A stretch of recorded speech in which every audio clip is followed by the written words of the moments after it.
En el año 1858, don Fernando Wilhelmi Fromme, ingeniero industrial y propietario de fábricas de papel en Alemania, se traslada a Granada con su familia, formada por su segunda esposa, Hebdin Heinrich Carolina, sus hijos, Berta y Luis, además de los 3 hijos de su anterior matrimonio.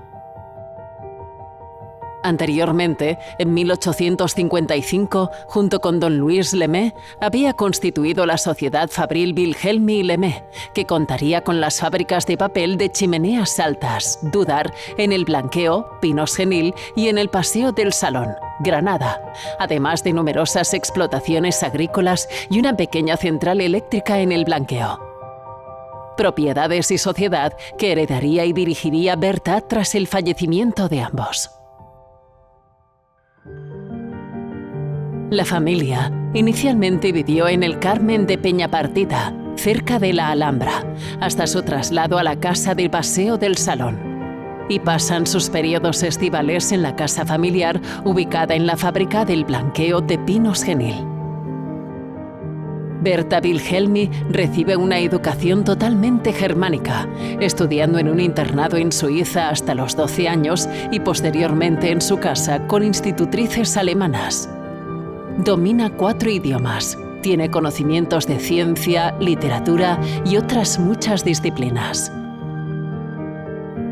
La personalidad de Berta estuvo marcada por las figuras de su madre, Hebdin Heinrich Carolina, librepensadora y feminista, y su abuela Albertine Roslin, una reputada escritora que publicaba bajo el seudónimo de Paul Stein.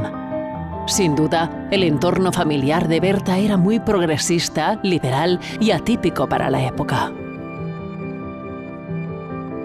A los 19 años contrae matrimonio con don Fernando Dávila Ponce de León y Cea, en un matrimonio mixto celebrado en la parroquia de San Matías, que cuenta con una dispensa papal para poder celebrarse, ya que ella pertenece a la Iglesia Evangélica Protestante y el novio a la católica. Fruto de ese matrimonio nacen sus 2 hijos, Berta y Luis. Tras enviudar en 1898, se casa en segundas nupcias en 1906 con Eduardo Domínguez López, del que se separa en 1916.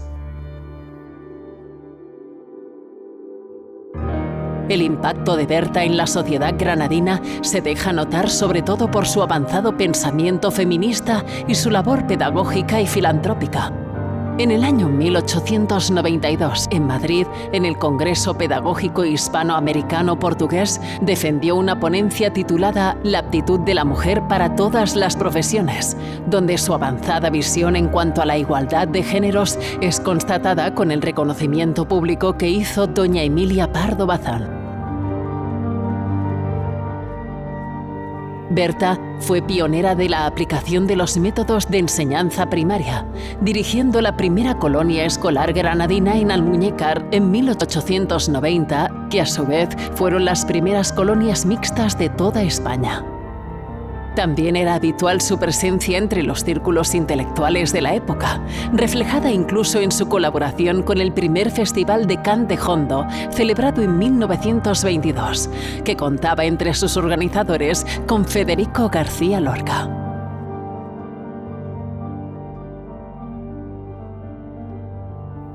Berta sufre un duro revés con la muerte de su hermano Luis por tuberculosis, enfermedad que padeció desde muy pequeño, lo que la empuja a abanderar la lucha antituberculosa en Granada, creando el Sanatorio Antituberculoso de la Alfaguara y el Dispensario del Cenete, que se inauguran en 1923 y que daban cobertura sanitaria a la población pobre con esta enfermedad. Continuando con su labor pedagógica, en 1913 construye en Pinos Genil la escuela mixta y una biblioteca popular. Berta estaba muy implicada con el pueblo y ya había promovido un año antes la fiesta del árbol, quedando de aquella época los plátanos de sombra que aún se alzan en la plaza del pueblo. Su hijo Luis también se convierte en un personaje relevante en Granada, donde se le conoce como Aviador Dávila. Su alto rango militar y su calidad de ingeniero le llevó a dirigir el montaje de los hangares que dieron como resultado el aeródromo de Armilla y posteriormente la actual base aérea militar, que se inauguró en 1922. Muere en un accidente de aviación a los 47 años, dejando mujer y 3 hijos. En su honor, Berta crearía la Mutualidad Luis Dávila y un pabellón infantil en el Sanatorio de la Alfaguara.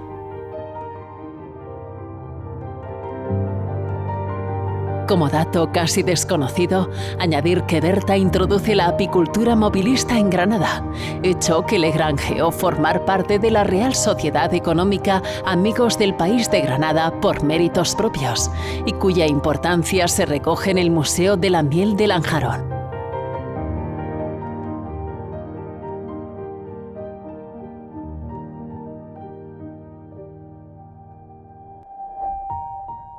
Berta muere en su casa de Paseo del Salón el 29 de julio de 1934, dejando un curioso testamento. Ser enterrada en tierra profunda, envuelta solo con una sábana blanca, con la urna que contenía las cenizas de su hermano Luis y que todos los gastos que supondría un entierro de una mujer de su posición debían darse a los pobres. Y así se hizo. Fue enterrada en el Cementerio Civil de San José de Granada, siguiendo sus instrucciones. Su enterramiento solo lo atestiguaba una sencilla lápida con su nombre, ubicada cerca de la de su padre, que desaparece con los avatares de la historia.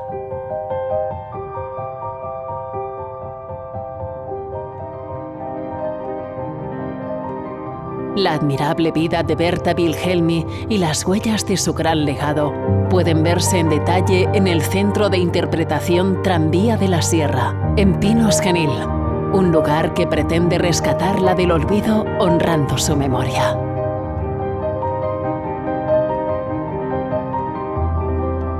Un pueblo que, a día de hoy, sigue a la sombra de sus árboles.